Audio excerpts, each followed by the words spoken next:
Hello all, welcome to Concepts. നമ്മൾ assistant engineer electronics PWDയുടെ previous year questions ആണ് discuss ചെയ്തുകൊണ്ടിരിക്കുന്നത്. അപ്പോൾ 62 ക്വസ്റ്റ്യൻസ് വരെ നോക്കി, ഇനി ബാക്കിയുള്ള ക്വസ്റ്റ്യൻസ് നമുക്ക് കാണാം. So next is question number 63. Speed power product of a standard TTL is option A 100 picojoule, option B 60 nanojoule, option C 40 nanojoule and option D 50 microjoule. അപ്പോൾ നമുക്ക് എന്താണ് സ്പീഡ് പവർ പ്രോഡക്റ്റ് എന്ന് നോക്കാം. ആ പേര് സജസ്റ്റ് ചെയ്യുന്നത് പോലെ തന്നെ it is a product of speed and power. പക്ഷെ സ്പീഡ് എന്ന് പറയുന്നത് എന്താ, ഇവിടെ യൂസ് ചെയ്യുന്ന സ്പീഡ് എന്ന് പറയുന്നത് ഡിലേ ടൈം ആണ്. ഓക്കെ, ഡിലേനെയാണ് നമ്മൾ സ്പീഡ് ആയിട്ട് ഇവിടെ കൺസിഡർ ചെയ്യുക. അപ്പോൾ ഡിലേ ഇൻറ്റു പവറിനെയാണ് നമ്മൾ സ്പീഡ് പവർ പ്രോഡക്റ്റ് എന്ന് പറയുന്നത്. അപ്പോൾ അതിനെ ഫിഗർ ഓഫ് മെറിറ്റ് എന്നും പറയും. The figure of merit of A logic family is it's speed power product, the product of the propagation delay and power consumption of a typical gate. അപ്പോൾ propagation ഡിലേയുടെയും power കൺസപ്ഷൻ്റെയും പ്രോഡക്റ്റിനെയാണ് നമ്മൾ speed power product എന്ന് പറയുന്ന term കൊണ്ട് ഉദ്ദേശിക്കുന്നത്. അപ്പോൾ നമുക്കറിയാം efficient ആയിരിക്കുന്ന ഒരു ഗേറ്റ് എന്ന് പറഞ്ഞാൽ പ്രൊപ്പഗേഷൻ ഡിലേ കുറവായിരിക്കണം അല്ലേ. അപ്പോൾ പ്രൊപ്പഗേഷൻ ഡിലേ കുറവായിരിക്കുന്നതാണ് ഏറ്റവും നല്ലത്. അതുപോലെ തന്നെ പവർ കൺസപ്ഷനും മിനിമം ആയിരിക്കുന്നതാണ് എഫിഷ്യൻസിയുടെ ഒരു മെഷർ എന്ന് പറയുന്നത്. സോ നമുക്കറിയാം സ്പീഡ് പവർ പ്രോഡക്റ്റും it is a measure of efficiency ആണ്.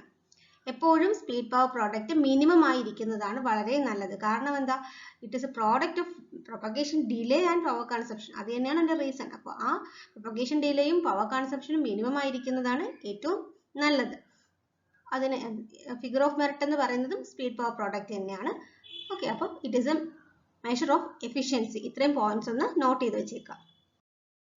സോ ഈ ഒരു ടേബിള് നമ്മുടെ TTLന്റെ സബ് ഫാമിലീസിന്റെ പ്രൊപ്പഗേഷൻ ഡിലേയും പവർ ഡെസിപ്പേറ്റഡും പിന്നെ ഫിഗർ ഓഫ് മെറിറ്റും തമ്മിലുള്ള ഒരു ചാർട്ടാണ് കൊടുത്തേക്കുന്നത്. അപ്പോൾ ഇതൊന്ന് നിങ്ങൾ ബൈ ഹാർട്ട് ചെയ്യണം എന്ന് ഞാൻ പറയില്ല, എന്നാലും ഒന്ന് ഓരോ ദിവസവും ഒന്ന് നിങ്ങൾ നോക്കി വെച്ച് കഴിഞ്ഞാൽ ഏകദേശം ഒരു രൂപം മനസ്സിലാവുമല്ലോ. അതിൽ നിന്ന് നമുക്ക് ചോയ്സിൽ നിന്ന് ആൻസേഴ്സ് എഴുതാൻ എളുപ്പമായിരിക്കും. അപ്പോൾ TTL ഫാമിലിക്ക് കുറെ സബ് ഫാമിലീസ് ഉണ്ടല്ലേ. അത് നമുക്കറിയാം എന്തൊക്കെയാണത്. Standard TTL, low power TTL, high speed TTL, Schottky TTL, low power Schottky TTL. 5 sub families ആണ് ഉള്ളത്. അതിൽ സ്റ്റാൻഡേർഡ് TTL ആണ് നോർമലി നമ്മൾ TTL എന്ന് റെപ്രസെന്റ് ചെയ്യുന്നത്. ഇനി ലോ പവർ TTL ആകുമ്പോൾ LTTL എന്ന് റെപ്രസെന്റ് ചെയ്യും. അതുപോലെ ഹൈ സ്പീഡ് TTL ആകുമ്പോൾ നമ്മൾ HTTL എന്ന് റെപ്രസെന്റ് ചെയ്യും. ഹൈ സ്പീഡിനെയാണ് ഈ H ഇൻഡിക്കേറ്റ് ചെയ്യുന്നത്. ഷോർട്ട് കീ TTLനെ STTL എന്നും ലോ പവർ ഷോർട്ട് കീ TTLനെ LSTTL എന്നും റെപ്രസെന്റ് ചെയ്യും. Propagation delay of standard TTL എന്ന് പറഞ്ഞാൽ 10 ആണ്. ലോ പവറിൻ്റെതാണ് 33. ലോ പവറിനാണ് ഏറ്റവും കൂടുതൽ പ്രൊപ്പഗേഷൻ ഡിലേ ഉള്ളത്. അതുപോലെ തന്നെ ഏറ്റവും കുറവ് പ്രൊപ്പഗേഷൻ ഡിലേ ഉള്ളത് ഷോർട്ട് കീക്കാണ്. അപ്പോൾ ഈ കൂടുതലുള്ളതും കുറവുള്ളതും പിന്നെ ഈ സ്റ്റാൻഡേർഡിൻ്റെയും എന്തായാലും നിങ്ങൾ ഓർത്ത് വെച്ചേക്കുക. ഓക്കെ, ഇനി ഹൈ സ്പീഡിൻ്റെ 6ഉം ലോ പവർ ഷോർട്ട് കീ TTLന്റെ 9.5 ആണ്. ഓക്കെ, പവർ ഡെസിപ്പേഷൻ എന്ന് പറഞ്ഞാൽ ഏറ്റവും കുറവുള്ളത് ലോ പവർ TTL ആണ്. അതുകൊണ്ടാണ് ലോ പവർ എന്ന് പറയുന്നത്. അതുപോലെ തന്നെ ലോ പവർ ഷോർട്ട് കീ TTLനും കുറവാണ് 2. ഏറ്റവും കൂടുതൽ വരുന്നത് ഇതിനാണ് ഹൈ സ്പീഡ് TTLനാണ്. പവർ ഡെസിപ്പേഷൻ ഏറ്റവും കൂടുതലുണ്ടായിരുന്നത് അല്ലേ, ഹൈ സ്പീഡ് TTLനാണ്. ഓക്കെ, ഇനി നമ്മുടെ സ്റ്റാൻഡേർഡ് TTLന് പവർ ഡെസിപ്പേഷനും 10 ആണ്. ഇത് മില്ലി വോട്ടിലാണ് പവർ ഡെസിപ്പേഷൻ റെപ്രസെന്റ് ചെയ്യുന്നത്. ആൻഡ് പ്രൊപ്പഗേഷൻ ഡിലേയുടെ യൂണിറ്റ് നാനോ സെക്കൻഡ് ആണ്. നമ്മുടെ ക്വസ്റ്റ്യൻ എന്താണ്, speed power product of standard TTL ആണ്. അപ്പോൾ സ്റ്റാൻഡേർഡ് TTLന്റെ സ്പീഡും അതുപോലെ തന്നെ പവർ ഡെസിപ്പേഷനും തമ്മിലുള്ള പ്രോഡക്റ്റ് ആണ് ചോദിച്ചിരിക്കുന്നത്. അപ്പോൾ എന്താണ് 10 × 10 ആണ് അല്ലേ. അതാണ് ഇവിടെ എഴുതിയിരിക്കുന്നത് ഫിഗർ ഓഫ് മെറിറ്റ് അല്ലെങ്കിൽ സ്പീഡ് പവർ പ്രോഡക്റ്റ്. അത് പൈക്കോ ജൂളിലാണ് മെഷർ ചെയ്യുന്നത്.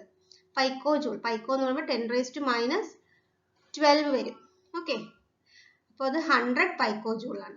അപ്പോൾ നിങ്ങൾ ഇത് ബൈ ഹാർട്ട് ചെയ്യേണ്ട, ഈ ഒരു കോളം ബൈ ഹാർട്ട് ചെയ്യേണ്ട ആവശ്യമില്ല.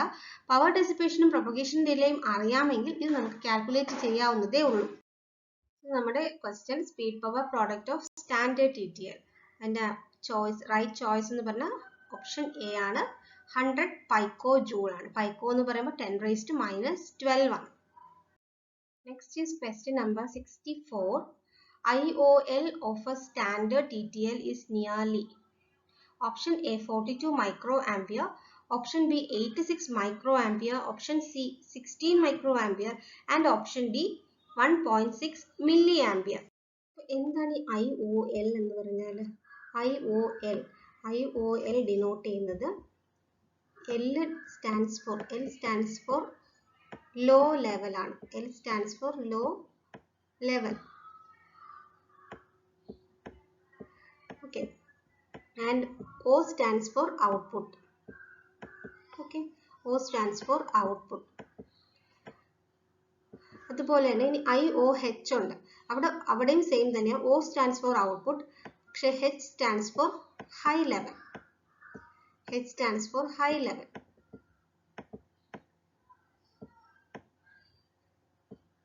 ഹൈ ലെവൽ എന്ന് പറയുമ്പോൾ ഔട്ട്പുട്ട് 1 ആണ് അല്ലേ? നമ്മുടെ ലോജിക് ഹൈ എന്ന് പറഞ്ഞാൽ 1 ആണ്. ലോജിക് ലോ എന്ന് പറഞ്ഞാൽ 0 ആണ്. അതാണ് ഈ എല്ലും ഹെച്ചും കൊണ്ട് ഡിനോട്ട് ചെയ്യുന്നത്. ഓയും ഐയും ഉണ്ട്. ഐ എന്ന് പറയുമ്പോൾ നമ്മൾ എന്താ? ഇൻപുട്ടാണ്. ഇതാണ് 4 ടേംസ് നിങ്ങൾ അറിഞ്ഞിരിക്കേണ്ടത്. ഇനി IOL എന്ന് പറയുമ്പോൾ എന്താ ഉദ്ദേശിക്കുന്നത്? It is low level output current.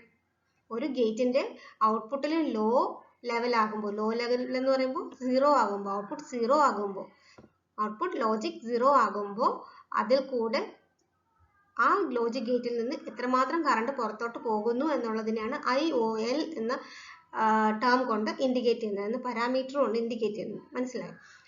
IOL എന്ന് പറഞ്ഞാൽ ലോ ലെവൽ ഔട്ട്പുട്ട് കറണ്ട് ആണ്.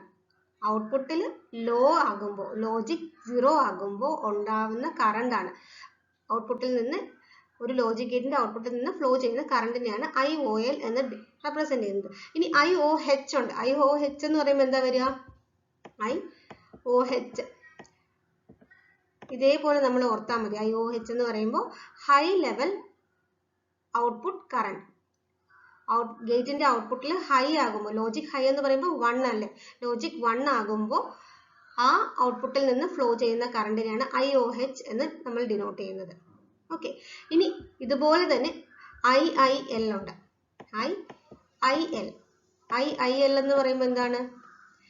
It is low level input current ആണ്. ലോ ലെവൽ ഇൻപുട്ട് കറണ്ട്, അതായത് നമ്മുടെ ലോജിക് ഗേറ്റിന്റെ ഇൻപുട്ടിൽ ഒരു low level output, low level voltage apply ചെയ്യുമ്പോൾ എന്തുമാത്രം കറണ്ട് ആണ് അതിലേക്ക് ഫ്ലോ ചെയ്യുന്നത്, അതിനെയാണ് നമ്മൾ IIL എന്ന് പറയുന്നത്.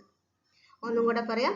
ഒരു ലോജിക് ഗേറ്റിന്റെ ഇൻപുട്ടിൽ ഒരു ലോ ലെവൽ വോൾട്ടേജ് അപ്ലൈ ചെയ്യുമ്പോൾ എന്തുമാത്രം കറണ്ട് ആ ലോജിക് ഗേറ്റിലേക്ക് ഫ്ലോ ചെയ്യും എന്നുള്ളതിനെ റെപ്രസെന്റ് ചെയ്യുന്നതാണ് IIL.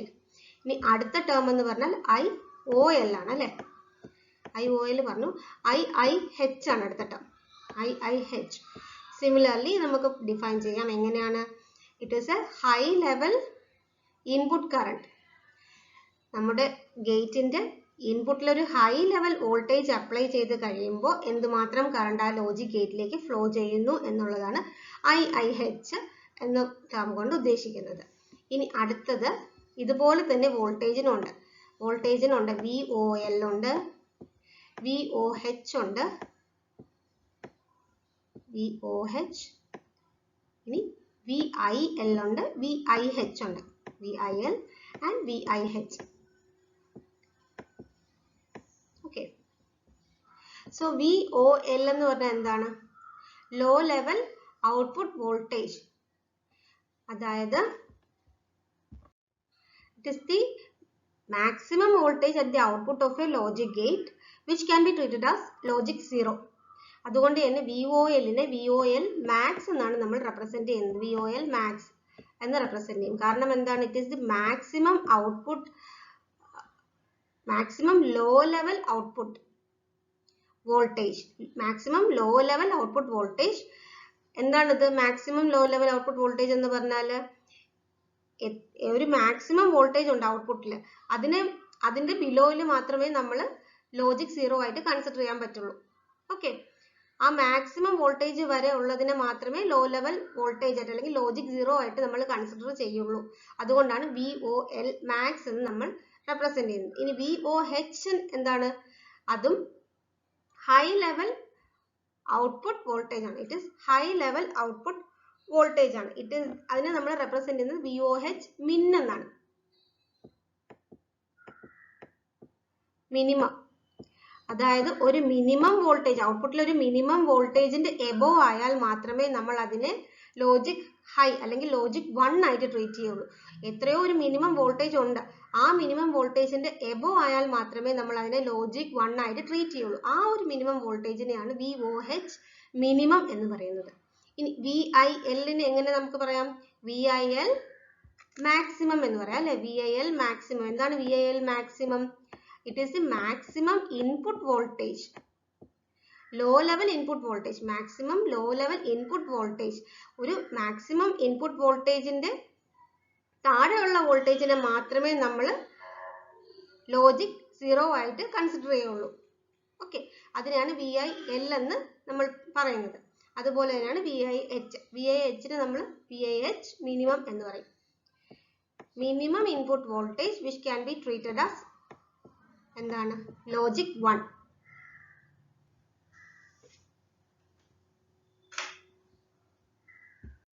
TTL സബ് ഫാമിലീസിന്റെ ഇലക്ട്രിക്കൽ ക്യാരക്ടറിസ്റ്റിക്സ് ആണ് ഈ ടേബിളിൽ കൊടുത്തേക്കുന്നത്. ക്ലിയർ ആണെന്ന് കരുതുന്നു. ഞാൻ എഴുതിയത് ഫോട്ടോ എടുത്തതാണ് കേട്ടോ. അപ്പോൾ പാരാമീറ്റേഴ്സിൽ ഞാൻ ഇൻക്ലൂഡ് ചെയ്തേക്കുന്നത് VIH, VIL, VOH, VOL, അതുപോലെ തന്നെ IIH, IOL, IIL, IOH. ഈ 8 പാരാമീറ്റേഴ്സും ആണ്, അതിൻ്റെ വാല്യൂസ് ആണ് ഓരോ TTL സബ് ഫാമിലീസിൻ്റെയും കൊടുത്തിട്ടുണ്ട്. അപ്പോൾ ഫസ്റ്റ് സ്റ്റാൻഡേർഡിൽ തന്നെ 2 കാറ്റഗറി കൊടുത്തിട്ടുണ്ട്. 5400-യും 7400-യും. അതിൻ്റെ രണ്ടിൻ്റെയും വാല്യൂസ് ചിലതിന് ഡിഫറെൻ്റ് ആണ്. ഫോർ എക്സാമ്പിൾ VIL-ന് കണ്ടോ 0.8 രണ്ട് വാല്യൂസ് ആയിട്ട് സെപ്പറേറ്റ് ചെയ്ത് കൊടുത്തിട്ടുണ്ട്. VOH-ന് 2.4/2.4. അപ്പോൾ ഫസ്റ്റ് 2.4 സ്റ്റാൻഡ്സ് ഫോർ 5400-ൻ്റെയും രണ്ടാമത്തെ 7400 ആണ്. ഇതിൽ ഏതെങ്കിലും ഒന്നിന് ഡിഫറൻസ് ഉണ്ടാവും, അതുകൊണ്ട് അങ്ങനെ വന്നേക്കുന്നത് കണ്ടോ. ഈ ഫസ്റ്റ് ഷോർട്ട് കീ TTL-ന് VOH ഡിഫർ ചെയ്യുന്നുണ്ട്. 54S00-ക്കും 74S00-ക്കും ഡിഫറൻ്റ് ആണ്. അതുകൊണ്ടാണ് 2 വാല്യൂസും കൊടുത്തേക്കുന്നത്. ഇനി നമ്മുടെ ആദ്യത്തെ റോ നോക്കാം. അതിൽ പേര് ഞാൻ കൊടുത്തേക്കുന്നുണ്ടോ 5400/7400. അത് TTL-ന്റെ നെയിമിംഗ് ആണ്, കൺവെൻഷൻ ആണ് നോക്കേണ്ടത്. സ്റ്റാൻഡേർഡ് ആകുമ്പോൾ 5400 തന്നെ അല്ലെങ്കിൽ 7400 അങ്ങനെ തന്നെയാണ് കൊടുക്കുന്നത്. ഇനി ഹൈ പവർ ആകുമ്പോൾ 54H00 എന്ന് കൊടുക്കും. അതുപോലെ തന്നെ 74H. അതിൻ്റെ ഇടയിൽ 5400-ൻ്റെ ആ 00-ക്കും 54-നും ഇടയ്ക്കാണ് ഈ വാല്യൂസ് വരുന്നത്, ഈ ഒരു ആൽഫബറ്റ്സ് വരുന്നത്. ഹൈ പവറിന് H കൊടുക്കും, അതുപോലെ ലോ പവറിന് L കൊടുക്കും. കണ്ടോ, അടുത്ത ഷോർട്ട് കീക്ക് S കൊടുക്കും, ലോ പവർ ഷോർട്ട് കീക്ക് LS എന്ന് കൊടുക്കും. അതേ ഉള്ളൂ ഡിഫറൻസ്. ഇതിൻ്റെ വാല്യൂസ് ഒന്ന് നിങ്ങൾ നോക്കി വെക്കുക. ബൈ ഹാർട്ട് ചെയ്യാനൊന്നും പറ്റത്തില്ല, എന്നാലും ഒന്ന് ഓർത്ത് വെച്ചേക്കുക. എന്തെങ്കിലും ട്രിക്സോ വല്ലതും ഉപയോഗിച്ചിട്ട് ഒന്ന് ജസ്റ്റ് ഒന്ന് ഓർത്ത് വയ്ക്കുക. നമുക്ക് ക്വസ്റ്റ്യൻ ചോദിച്ചേക്കുന്നത് IOL ആണ്. IOL of A standard TTL. അപ്പോൾ ഈ സ്റ്റാൻഡേർഡ് TTL ആണ് കഴിയുന്നത് മിക്കവാറും ചോദിക്കാറുള്ളത്. അപ്പോൾ അതൊന്ന് പഠിക്കാൻ ശ്രമിക്കുക. And IOL of standard TTL എന്ന് പറഞ്ഞാൽ എത്രയാണ്? 16 ആണ് അല്ലേ. ഇനി അതിൻ്റെ യൂണിറ്റ് വളരെ ഇമ്പോർട്ടൻ്റ് ആണ്. യൂണിറ്റ് മില്ലി ആംപിയർ ആണ്. അപ്പോൾ 16 മില്ലി ആംപിയർ ആണ് IOL of A standard TTL. Okay, so നമ്മുടെ ക്വസ്റ്റ്യൻ എന്താണ്? IOL of A standard TTL is nearly. അപ്പോൾ നമുക്ക് ചാർട്ടിൽ നിന്ന് കിട്ടി IOL എന്താണ് സ്റ്റാൻഡേർഡ് TTL-ന്റെ? ഇറ്റ് 60 മില്ലി ആംപിയർ ആണ് അല്ലേ. Option C is the right answer. Next is question number 65. ECL logic family is designed around. Option A is common collector, option B is common base, option C is common emitter, and option D none of these. Intercoupled logic-ന്റെ കുറച്ച് important characteristics ആണ് ഞാൻ ഈ സ്ലൈഡിൽ mention ചെയ്തേക്കുന്നത്. First one is it is also known as current mode logic അല്ലെങ്കിൽ current steering logic എന്നറിയപ്പെടും. അപ്പോൾ ഈ emitter couple ലോജിക്കിൻ്റെ അല്ലെങ്കിൽ ECL-ന്റെ വേറെ 2 പേരാണ് കറണ്ട് മോഡ് ലോജിക് അല്ലെങ്കിൽ current steering logic. Next ECL ആണ് ഏറ്റവും fastest. About all the logic families നമ്മൾ കൺസിഡർ ചെയ്യുമ്പോൾ ECL is the fastest. And this because എന്തുകൊണ്ടാണ് ഇത് ഫാസ്റ്റ് ആവുന്നതെന്ന് പറഞ്ഞാൽ ട്രാൻസിസ്റ്റർ ഒരിക്കലും സാച്ചുറേഷൻ പോയിന്റിലേക്ക് പോകുന്നില്ല. ഓക്കെ, അതുകൊണ്ടാണ് ECL വളരെ ഫാസ്റ്റായിട്ട് ഓപ്പറേറ്റ് ചെയ്യുന്നത്. അതിൻ്റെ ഒരു ഡീമെറിറ്റും ഉണ്ട്. ട്രാൻസിസ്റ്റർ സാച്ചുറേഷൻ പോയിന്റിലേക്ക് പോകാത്തത് കാരണം നോയിസ് മാർജിൻ എന്ന് പറയുന്നത് കുറവുമായിരിക്കും. Okay, noise margin is very law.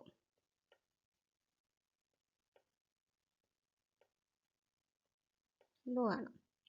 Next fan out is very high. Fan out about 25 ആണ്. ഫാൻ ഔട്ട് എന്താണെന്ന് നമ്മൾ നേരത്തെ എക്സ്പ്ലെയിൻ ചെയ്തതാണ്. അപ്പോൾ ഫാൻ ഔട്ട് 25 ആണ്. Next is high power dissipation ആണ്. ECLന് ഹൈ പവർ ഡെസിപ്പേഷൻ വരുന്നുണ്ട്. അതുകൊണ്ട് തന്നെ ECL ഗേറ്റ്സ് യൂസ് ചെയ്യുന്നത് വളരെ സ്പീഡ് കൂടുതലായിട്ട് ആവശ്യമുള്ള സ്ഥലങ്ങൾ, ലൈക്ക് ഹൈ സ്പീഡ് കമ്പ്യൂട്ടേഴ്സിലൊക്കെ നമ്മൾ ECL യൂസ് ചെയ്യുള്ളൂ. പക്ഷേ അവിടുത്തെ പ്രശ്നം എന്ന് പറഞ്ഞാൽ പവർ ഡെസിപ്പേഷൻ വളരെ കുറവാണ്. അതുകൊണ്ട് തന്നെ എഫിഷ്യൻസിയും കുറവായിരിക്കും.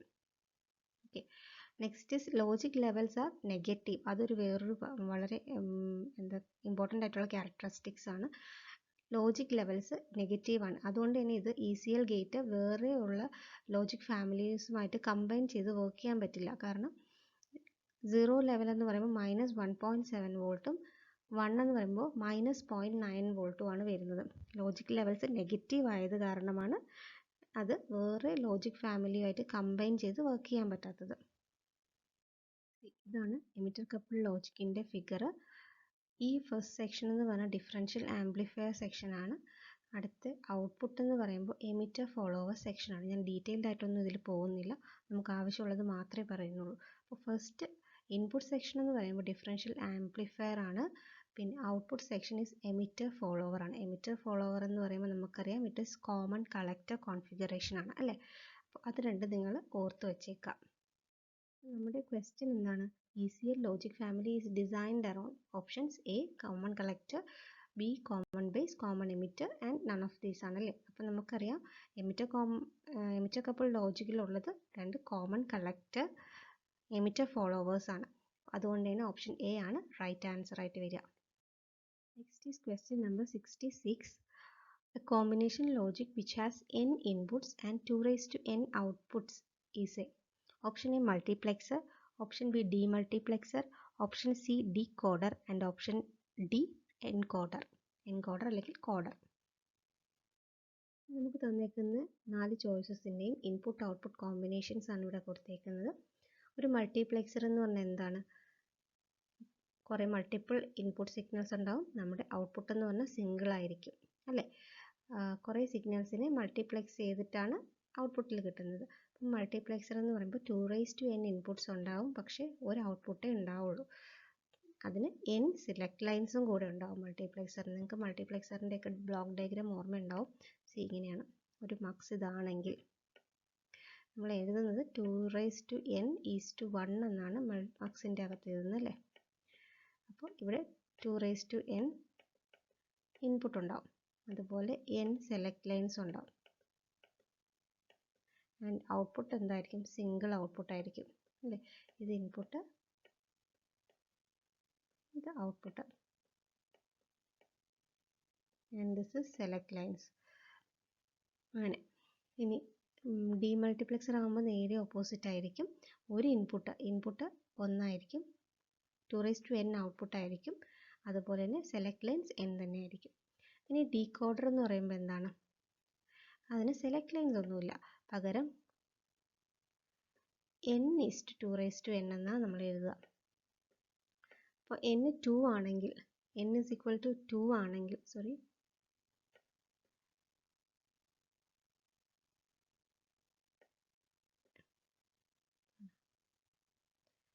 n 2 ആണെങ്കിൽ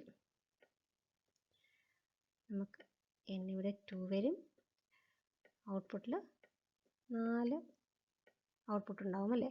അപ്പോൾ n നമ്മൾ 1 2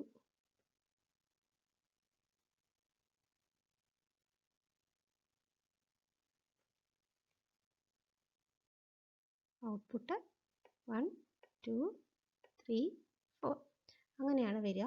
ഡീകോഡറിന് എൻകോഡർ അല്ലെങ്കിൽ കോഡർ ആകുമ്പോഴത്തേക്ക് എന്താ നേരെ ഓപ്പോസിറ്റ് വരും അല്ലേ.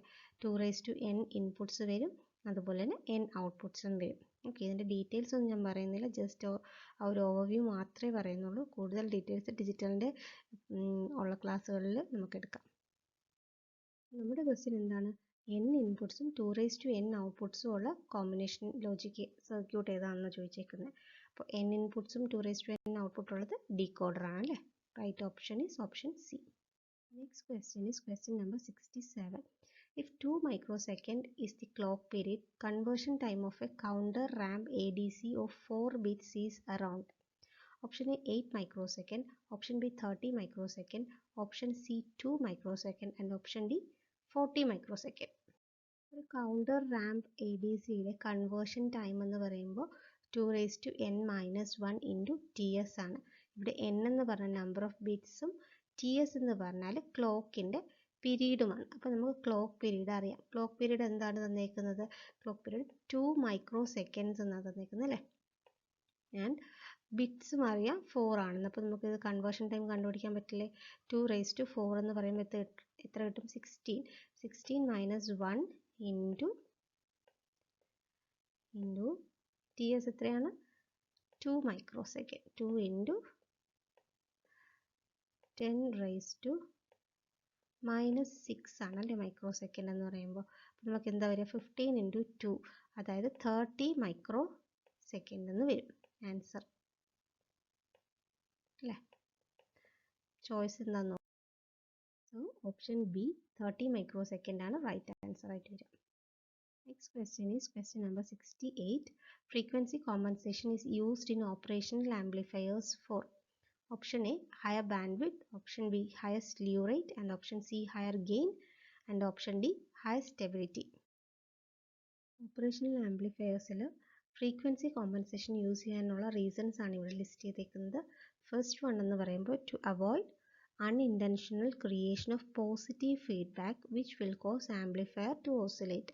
അപ്പോൾ ആംപ്ലിഫയേഴ്സിൽ എന്താ പോസിറ്റീവ് ഫീഡ്ബാക്ക് വന്നു കഴിഞ്ഞാൽ അവിടെ ഓസിലേറ്റ് ചെയ്യാനുള്ള ഒരു ടെൻഡൻസി ഉണ്ടാവും. അപ്പോൾ ആ ഒരു ടെൻഡൻസി അവോയ്ഡ് ചെയ്യാൻ വേണ്ടിയിട്ടാണ് ഫ്രീക്വൻസി കോമ്പൻസേഷൻ നമ്മൾ സർക്യൂട്ട് പ്രൊവൈഡ് ചെയ്യുന്നത്. അതായത് അവിടെ ഓസിലേഷൻ നടക്കരുത്. അപ്പോൾ ടു ഇംപ്രൂവ് സ്റ്റെബിലിറ്റി, അതാണ് ഒരു റീസൺ. അടുത്ത റീസൺ എന്ന് പറഞ്ഞാൽ to control the overshoot and റിങ്ങിങ് ഇൻ ദി ആംപ്ലിഫയർ സ്റ്റെപ്പ് റെസ്പോൺസിൽ ഓവർഷൂട്ടും റിങ്ങിങ്ങും അവോയ്ഡ് ചെയ്യാൻ വേണ്ടിയിട്ടും ഫ്രീക്വൻസി കോമ്പൻസേഷൻ ഹെൽപ്പ് ചെയ്യും. സോ ഇവിടെ തന്നേക്കുന്ന ഓപ്ഷനിൽ ഓപ്ഷൻ ഡി ഹയർ സ്റ്റെബിലിറ്റി ആണ് റൈറ്റ് ഓപ്ഷൻ ആയിട്ട് വരിക. So question number 69. The maximum frequency and peak voltage at output of a dominant pole comparator operational amplifier are 16 kHz and 10 volt for no distortion. Slew rate of it in volt per second. Slew rate ആണ് കണ്ടുപിടിക്കാൻ പറഞ്ഞേക്കുന്നത്. Option A എന്ന് പറഞ്ഞാൽ 16 × 10⁴, option B is 100 × 10⁴, option C is 160 and option D is 1. So slew rate കണ്ടുപിടിക്കാനുള്ള ഫോർമുലയാണ് 2π × FM × VM. FM എന്ന് പറഞ്ഞാൽ maximum ഫ്രീക്വൻസിയും VM എന്ന് പറഞ്ഞാൽ പീക്ക് ടു പീക്ക് വോൾട്ടേജുമാണ് വരുന്നത്. പീക്ക് ടു പീക്ക് വോൾട്ടേജ് അല്ല, മാക്സിമം വോൾട്ടേജുമാണ് വരുന്നത്. ഓക്കെ, നമുക്ക് രണ്ട് തന്നിട്ടുണ്ടല്ലോ. മാക്സിമം വോൾട്ടേജ് 10 വോൾട്ട് എന്നും അതുപോലെ തന്നെ മാക്സിമം ഫ്രീക്വൻസി 16 kHz എന്നും തന്നിട്ടുണ്ട്. അപ്പോൾ ഡയറക്റ്റ് ക്വസ്റ്റ്യൻ ആണ്, ഡയറക്റ്റ് സബ്സ്റ്റിറ്റ്യൂട്ട് ചെയ്താൽ മതി. 2πക്ക് നമുക്ക് 2 × 3.14 ആണ് വരുന്നത് അല്ലേ? അപ്പോൾ ഏകദേശം നമുക്കത് 10 എന്നെടുക്കാം. അല്ല, 10 എന്നെടുക്കാൻ പറ്റില്ലല്ലോ, സോറി. 2 × 3.14 ആകുമ്പോൾ 6.28 എന്ന് പറയാം. 6.28 ഇൻറ്റു FM എന്ന് പറയുമ്പോൾ എത്രയാണ് തന്നേക്കുന്നത്? 16 kHz ഇൻറ്റു 10⁻³ വരും അല്ലേ? അപ്പോൾ ഇനി VM എന്ന് പറഞ്ഞാൽ 10 വോൾട്ടാണ്. അപ്പോൾ 10⁻⁴ എന്ന് നമുക്ക് എഴുതാം. ഇനി 6.28 ഇൻറ്റു 16 എന്ന് പറയുമ്പോൾ നമുക്ക് ഏകദേശം 96 ഒക്കെ വരും. ഓക്കെ, 96 ഇൻറ്റു 10⁻⁴ വരും. ഏകദേശം ഒരു ആൻസർ മതി, കാരണം ചോയ്സ് വൈഡ് റേഞ്ച് ആണ്. അപ്പോൾ നമുക്ക് ചോയ്സ് നോക്കി ഓപ്ഷൻസ് ഇടാം. എന്തായാലും നമുക്ക് ചോയ്സിൽ 160ഉം 1ഉം ക്യാൻസൽ ഔട്ട് ചെയ്യാം, കാരണം 10⁻⁴ ഉണ്ട്. പിന്നെ 16 × 10⁻⁴ അല്ല അല്ലേ, 2 × 3.14 × 16 × 10 ആണ് വരിക. അപ്പോൾ എന്തായാലും ഇതുമല്ല. അങ്ങനെയാണെങ്കിൽ നമുക്ക് ഓപ്ഷൻ ബി ആണ് റൈറ്റ് ഓപ്ഷൻ. ഡയറക്റ്റ് ഒന്ന് നോക്കുന്നത് ഒന്ന് ജസ്റ്റ് മെൻ്റലി ഒന്ന് കാൽക്കുലേറ്റ് ചെയ്ത് തന്നെ ഓപ്ഷൻ ബി ആണ് റൈറ്റ് ആൻസർ എന്ന് മനസ്സിലാക്കാൻ പറ്റുന്നതേ ഉള്ളൂ. Next is question number 70. A constant current source is used in the emitter circuit of a differential amplifier to get. Option A is higher differential mode gain. Option B is higher common mode gain. Option C is lower common mode gain. And option D is lower differential mode gain. എന്തിനാണ് constant current source use ചെയ്യുന്നതാണ് question. The right option is to get lower common mode gain. Common mode gain കുറയ്ക്കാൻ വേണ്ടിയിട്ടാണ് നമ്മൾ emitter സർക്യൂട്ടിൽ current source use ചെയ്യുന്നത്. Next is the slew rate of an operational amplifier is a. Option A is small signal parameter. Option B is high frequency parameter. Option C is low frequency parameter. Option D is common mode parameter. എന്താണ് ഒരു slew rate എന്ന് പറഞ്ഞാൽ? Slew rate is the measure of the maximum rate of change of output voltage of an operational amplifier. Okay, അതാണ് ഇവിടെ കൊടുത്തേക്കുന്നത് slew rate. ഇനി slew rate എന്ന് പറഞ്ഞാൽ ഒരു ആംപ്ലിഫയറിൻ്റെ ക്യാരക്ടറിസ്റ്റിക് അല്ലെങ്കിൽ ഒപ്പാമ്പിൻ്റെ ക്യാരക്ടറിസ്റ്റിക് ആണ്. അത് ഒരു വേവ് ഫോമിനെയോ വേവിനെയോ ഒന്നും ഡിപ്പെൻഡ് ചെയ്യില്ല. ഈ സ്ലൂ റേറ്റ് എന്ന് പറഞ്ഞാൽ ലാർജ് സിഗ്നലിനെ ഡിപ്പെൻഡ് ചെയ്തിട്ടുള്ള ഒരു ക്യാരക്ടറിസ്റ്റിക് ആണ്. അതുപോലെ തന്നെ since slope of the sinusoid depend on the frequency and the amplitude, slew rate affect more larger signal than the smaller one. ഫ്രീക്വൻസിനെയും ആംപ്ലിറ്റ്യൂഡിനെയും ഒക്കെ എന്താണ് ഡിപ്പെൻഡ് ചെയ്യുന്നത് കാരണം എന്ത് സിനുസോയിഡിൻ്റെ സ്ലോപ്പ് ഡിപ്പെൻഡ് ചെയ്യുന്നത് കാരണം സ്ലൂ റേറ്റ് ലാർജർ സിഗ്നൽസിനെയാണ് കൂടുതൽ അഫക്റ്റ് ചെയ്യുന്നതെന്നാണ് പറയുന്നത്. അപ്പോൾ അതിൽ നിന്ന് നമ്മൾ മനസ്സിലാക്കേണ്ട സംഗതി ഇത്രയേ ഉള്ളൂ. സ്ലൂ റേറ്റ് ഹയർ ഫ്രീക്വൻസി സിഗ്നൽസിനെയും അതുപോലെ തന്നെ ലാർജർ സിഗ്നൽസിനെയും സ്മോൾ സിഗ്നൽസിനെയല്ല ലാർജ് സിഗ്നൽസിനെയുമാണ് കൂടുതൽ എഫക്റ്റ് ചെയ്യുന്നത്. അപ്പോൾ നമ്മുടെ ക്വസ്റ്റ്യൻ എന്താണ്? Slew rate of N operational amplifier is A small signal parameter അല്ല അല്ലേ? സിഗ്നലിൽ നിന്ന് എന്തായാലും ഡിപ്പെൻഡ് ചെയ്യുന്നില്ല. പക്ഷേ ഹൈ ഫ്രീക്വൻസി പാരാമീറ്റർ അല്ലെങ്കിൽ ഇവിടെ ഒരു ലാർജ് സിഗ്നൽ പാരാമീറ്റർ ആയിരുന്നുവെങ്കിൽ അതും ചോയ്സ് ആയിട്ട് വരാം. ഓക്കെ, നമുക്കറിയാം സ്ലൂ റേറ്റിൻ്റെ ഫോർമുല നമ്മൾ നേരത്തെ പഠിച്ചതാണ്. 2πfm × Vm ആണ്. മാക്സിമം വോൾട്ടേജ് മാക്സിമം ഫ്രീക്വൻസിനെയാണ് അത് ഡിപ്പെൻഡ് ചെയ്യുന്നത്. Next is a good voltage comparator should have. Option A high slew rate. Option B low slew rate. Option C low bandwidth. And option D low gain. Right choice എന്ന് പറഞ്ഞാൽ high slew rate ആണ് ഒരു good voltage കമ്പാരിറ്ററിന് ആവശ്യം. Okay, next Schmitt trigger. Schmitt trigger is a negative feedback circuit ആണ്. Positive feedback circuit amplifier or oscillator. Schmitt trigger എന്ന് പറഞ്ഞാൽ ഒരു പോസിറ്റീവ് ഫീഡ്ബാക്ക് സർക്യൂട്ട് ആണ്. അതിനെക്കുറിച്ചൊന്നും ഞാൻ ഡീറ്റെയിൽ ആയിട്ട് പറയുന്നില്ല. ഇതൊക്കെ ഡയറക്റ്റ് ക്വസ്റ്റ്യൻസ് ആയതുകൊണ്ടാണ് ഞാൻ ചോയ്സ് മാത്രം പറഞ്ഞു പോകുന്നത്. ജസ്റ്റ് ആ ഷ്മിറ്റ് ട്രിഗറിൻ്റെ ഡയഗ്രാം എടുത്ത് നോക്കിയാൽ തന്നെ, ബ്ലോക്ക് ഡയഗ്രാം എടുത്ത് നോക്കിയാൽ തന്നെ നിങ്ങൾക്ക് മനസ്സിലാവും it is A positive feedback circuit ആണ്. Next is an approximation giving rise to low order of filter for a given specification is. Option A is Chebyshev 1, option B Chebyshev 2, option C is elliptic, and option D is Butterworth. The right option is option C, elliptic. Next is question number 75. A notch filter is a low Q filter, high gain filter, linear phase filter, low bandwidth filter. എന്താണ് ഒരു notch filter എന്ന് പറഞ്ഞാൽ? Notch filter എന്ന് പറഞ്ഞാൽ ഒരു band limit filter ആണ്. First of all അതാണ് നിങ്ങൾ അറിയേണ്ടത്. ഒരു ബാൻഡ് ലിമിറ്റ് ഫിൽറ്റർ ആണ്. എന്താണ് ഒരു ബാൻഡ് ലിമിറ്റ് ഫിൽറ്റർ എന്ന് പറഞ്ഞാൽ? It stop certain range of frequencies അല്ലേ? ഒരു റേഞ്ച് ഓഫ് ഫ്രീക്വൻസീനെ അത് സ്റ്റോപ്പ് ചെയ്യും and allows all other frequency to pass through. പക്ഷേ ഈ നോച്ച് ഫിൽറ്ററിൻ്റെ പ്രത്യേകത എന്ന് പറഞ്ഞാൽ ഈ ഒരു റേഞ്ച് ഓഫ് ഫ്രീക്വൻസി അത് സ്റ്റോപ്പ് ചെയ്യുന്ന റേഞ്ച് ഓഫ് ഫ്രീക്വൻസി വളരെ നാരോ ആയിരിക്കും. ഓക്കെ, അതാണ് നോച്ച് ഫിൽറ്ററിൻ്റെ പ്രത്യേകത. ഇനി ഇതിൽ ഞാൻ ലീനിയർ ഫേസ് ഫിൽറ്ററിൻ്റെ കൂടെ ഒന്ന് പറയുവാണ്, ജസ്റ്റ് ഒന്ന് മെൻഷൻ ചെയ്യുവാണ്. ലീനിയർ ഫേസ് എന്ന് പറഞ്ഞാൽ ഫിൽറ്ററിൻ്റെ ഒരു പ്രോപ്പർട്ടിയാണ്. Where the phase response of the filter is a linear function of frequency. അതായത് ഫേസ് റെസ്പോൺസ് എന്ന് പറഞ്ഞാൽ വേരീസ് ലീനിയർലി വിത്ത് ഫ്രീക്വൻസി. അതിൻ്റെ റിസൾട്ടായിട്ട് ഈ ഓരോ ഫ്രീക്വൻസി, എല്ലാ ഫ്രീക്വൻസി കമ്പോണൻറ്റ്, ഇൻപുട്ട് സിഗ്നലിൻ്റെ ഫ്രീക്വൻസി കമ്പോണൻ്റ് എല്ലാം ഒന്ന് ഡിലേ ആയിട്ടായിരിക്കും നമുക്ക് ഔട്ട്പുട്ടിൽ കിട്ടുക. അതിനെയാണ് നമ്മൾ ഗ്രൂപ്പ് ഡിലേ എന്ന് പറയുന്നത്. ഓക്കെ, കാരണം ലീനിയർ ആയിട്ടാണ് ഇത് മൂവ് ചെയ്യുന്നത്. Okay, linear phase is a property of the filter where the phase response of the filter is a linear function of the frequency. അതായത് phase linear ആയിട്ടൊന്ന് shift ചെയ്യും. The result is that all frequency components of the input signal are shifted in time, usually delayed by the same constant amount, okay, which is referred to as the group delay. ഈ constant amount എന്ന് പറയുന്നതാണ് slope of the linear function. Okay, just ഒന്ന് ഞാൻ mention ചെയ്തതേ ഉള്ളൂ. ഇവിടുത്തെ right option low bandwidth filter ആണ്. It is a notch filter. എന്താണ്? ഒരു ബാൻഡ് സ്റ്റോപ്പ് ഫിൽറ്റർ ആണ്. Next is question number 76. A first order filter, usually low pass filter, is used in PLL, phased lock loop, to ensure high capture range, high lock range, high noise rejection and high stability. So ഇതാണ് ഒരു PLLൻ്റെ simplest block diagram എന്ന് പറയുന്നത്. It consist of a phase comparator, ഒരു loop filter, it is a low pass filter and a voltage control oscillator. അപ്പം നമുക്ക് ഓരോന്നിൻ്റെയും functions ഒന്ന് നോക്കാം.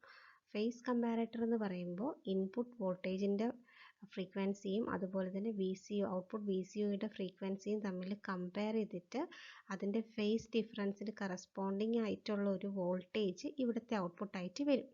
ഇനി ഈ വോൾട്ടേജ് എന്ന് പറയുന്നത് consist of higher frequency and lower frequency. അതായത് FI ആണ് ഇൻപുട്ട് ഫ്രീക്വൻസിയും FO ആണ് ഔട്ട്പുട്ട് ഫ്രീക്വൻസി എന്ന് പറഞ്ഞാൽ നമ്മുടെ ഈ വോൾട്ടേജ് ഫേസ് കമ്പാരറ്ററിൻ്റെ VPൻ്റെ ഔട്ട്പുട്ട് VP ആണെങ്കിൽ അതിൽ consist of frequency FI plus or minus F0. മനസ്സിലായോ? ഈ രണ്ട് ഫ്രീക്വൻസിയിൽ FI plus or minus F0 frequency റേഞ്ചസിലുള്ള വോൾട്ടേജ് ആണ് VP എന്ന് പറയുന്നത്. ഫേസ് കമ്പാരറ്ററിൻ്റെ ഔട്ട്പുട്ട് ആയിട്ടുള്ള DC വോൾട്ടേജ് ആണ് കേട്ടോ അത്. ആ DC വോൾട്ടേജ് ഉണ്ടാവുക. അപ്പോൾ ഈ ഒരു ഔട്ട്പുട്ട് വോൾട്ടേജ് നമ്മളൊരു ലൂപ്പ് ഫിൽറ്റർ, അതായത് ഒരു ലോ പാസ് ഫിൽറ്ററിൽ കൊടുക്കുമ്പോൾ അവിടുത്തെ ഹൈ ഫ്രീക്വൻസി നോയ്സ് ഒക്കെ അവർ റെഡ്യൂസ് ചെയ്തിട്ട് എന്താ തരുന്നത്? ഔട്ട്പുട്ടിൽ ലോ ഫ്രീക്വൻസി സിഗ്നലാണ് തരുന്നത്. അതായത് ഈ ഔട്ട്പുട്ട് ലൂപ്പ് ഫിൽറ്ററിൻ്റെ ഔട്ട്പുട്ട് എന്ന് പറയുമ്പോൾ FI മൈനസ് FO എന്ന് പറയുന്ന ഫ്രീക്വൻസി മാത്രമേ കാണുള്ളൂ. അത് കഴിഞ്ഞിട്ട് വോൾട്ടേജ് കൺട്രോൾ ഓസിലേറ്റർ എന്ന് പറയുമ്പോൾ ഈ വോൾട്ടേജിന് കറസ്പോണ്ടിങ് ആയിട്ടുള്ള ഒരു ഫ്രീക്വൻസി ഇവിടെ അത് ജനറേറ്റ് ചെയ്യും. അങ്ങനെ ഈ ഒരു ലൂപ്പ് വീണ്ടും റിപ്പീറ്റ് ചെയ്തുകൊണ്ടിരിക്കും. ഓക്കെ, ഇതൊരു ബേസിക് കൺസെപ്റ്റ് കിട്ടാൻ വേണ്ടി മാത്രം പറഞ്ഞതാണ്. ഇതിന് ഡീറ്റെയിൽഡ് ആയിട്ടുള്ള ഫങ്ഷൻസ് ഒക്കെ ഉണ്ട്. അതൊക്കെ ഞാൻ വേറെ വീഡിയോയിൽ സെപ്പറേറ്റ് ആയിട്ട് ചെയ്യാം. അപ്പോൾ ഇതിൽ ഓരോ ബ്ലോക്സിനും ഓരോ ഫങ്ഷൻസ് ഉണ്ട്. അപ്പോൾ ലൂപ്പ് ഫിൽറ്റർ അല്ലെങ്കിൽ first order low pass filter ആണ് നമ്മൾ ഇവിടെ ലൂപ്പ് ഫിൽറ്റർ ആയിട്ട് യൂസ് ചെയ്യുന്നത്. അത് എന്തിനാണ് യൂസ് ചെയ്യുന്നത്? It is used to eliminate high frequency signals and also to control the whole circuit. എല്ലാ സർക്യൂട്ടിനെയും ഈ ഒരു ലൂപ്പ് ഫിൽറ്ററിൻ്റെ ഔട്ട്പുട്ടിനെ ബേസ് ചെയ്തിട്ടാണ് വർക്ക് ചെയ്യുന്നത്. അതുകൊണ്ട് തന്നെ ലൂപ്പ് ഫിൽറ്ററിൻ്റെ ഔട്ട്പുട്ട് എന്ന് പറഞ്ഞാൽ കൺട്രോൾ ചെയ്യുന്നത് ഫുൾ എൻ്റെ സിസ്റ്റത്തിൻ്റെ സ്റ്റെബിലിറ്റിനെ കൺട്രോൾ ചെയ്യും. അതുപോലെ തന്നെ ക്യാപ്ചർ റേഞ്ചിനെയും ലോക്ക് റേഞ്ചിനെയൊക്കെ കുറയ്ക്കാനും ഇത് യൂസ് ചെയ്യുന്നുണ്ട്. സോ നമ്മുടെ ഓപ്ഷൻസ് എന്ന് വെച്ചാൽ ഹൈ ക്യാപ്ചർ റേഞ്ച് അല്ല, ഒരിക്കലും ഹൈ അല്ല, ലോ ക്യാപ്ചർ റേഞ്ച് ആണ് ഈ ലോ ഫ്രീക്വൻസി ഫിൽറ്റർ കാരണം, ലോ പാസ് ഫിൽറ്റർ കാരണം ഉണ്ടാകുന്നത്. അതുപോലെ തന്നെ ഹൈ ലോക്ക് റേഞ്ചും അല്ല, ഹൈ നോയ്സ് റിജക്ഷനും അല്ല. ഹൈ ഫ്രീക്വൻസി നോയ്സ് റിജക്ഷൻ അവിടെ സംഭവിക്കുന്നുണ്ട്, എന്നാലും ശരിക്കുമുള്ള അതിൻ്റെ ഒരു ഫങ്ഷൻ എന്ന് പറഞ്ഞാൽ ഹൈ സ്റ്റെബിലിറ്റി മെയിൻറ്റെയിൻ ചെയ്യുക, എൻ്റെ സർക്യൂട്ടിൻ്റെയും സ്റ്റെബിലിറ്റി മെയിൻറ്റെയിൻ ചെയ്യലാണ് ഈ ലോ പാസ് ഫിൽറ്ററിൻ്റെ ഒരു ഫങ്ഷൻ എന്ന് പറയുന്നത്. Next question is a direct question. A VCO IC is option A is 555, option B 566 and option C 565, option D 512 ആണ്. റൈറ്റ് ഓപ്ഷൻ B ആണ്, 566 ആണ് VCO IC. 555 നിങ്ങൾക്കറിയാം ടൈമർ ആണ് അല്ലേ? അത് വെച്ചിട്ടാണ് നമ്മുടെ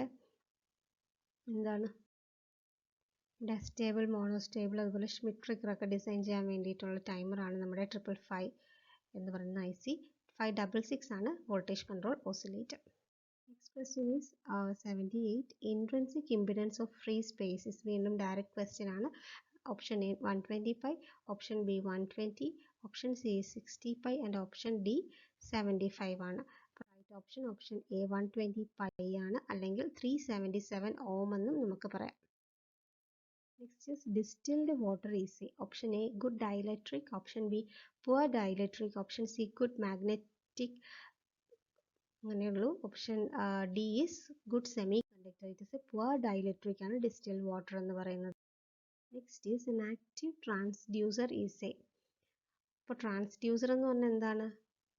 converts one form of energy into another. അതിൽ ആക്റ്റീവ് ട്രാൻസ്ഡ്യൂസർ എന്താണെന്നാണ് ചോദിച്ചിരിക്കുന്നത്. Option A is LVDT, option linear voltage differential transformer, and option B strain gauge, option C capacitor, option D piezo electric.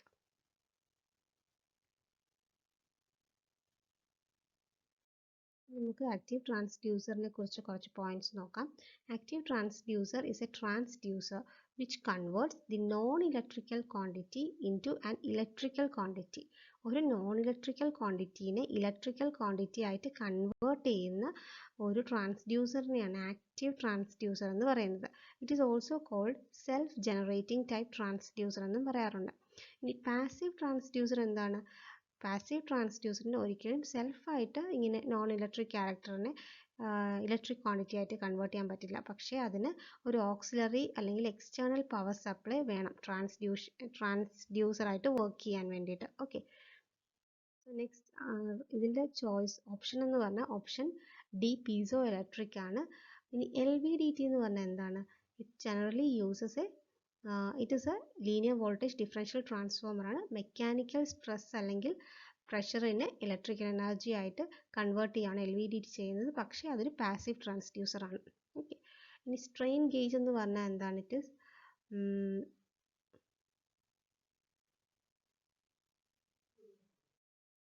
Strain gauge എന്ന് പറയുമ്പോൾ it is A passive transducer ആണ്.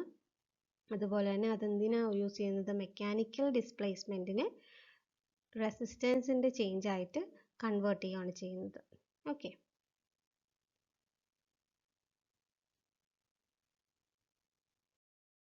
അപ്പോൾ നമ്മൾ 63 മുതൽ 80 വരെയുള്ള ക്വസ്റ്റ്യൻസ് ഒക്കെ സോൾവ് ചെയ്തു.